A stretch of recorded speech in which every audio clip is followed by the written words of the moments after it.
Improvements are in full swing on I-35. We'll tell you all about it in this month's Street Cred. Last time, we told you about TxDOT's project to build ramp reversals on the north end of town.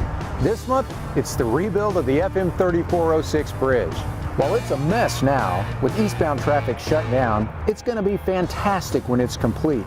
The addition of U-turn bridges and added left turn lanes on the bridge will help traffic flow more smoothly, improve travel times, and enhance safety. Work on the bridge should be complete this summer, with the entire project wrapping up in the fall. For more details, visit my35construction.org and navigate to projects.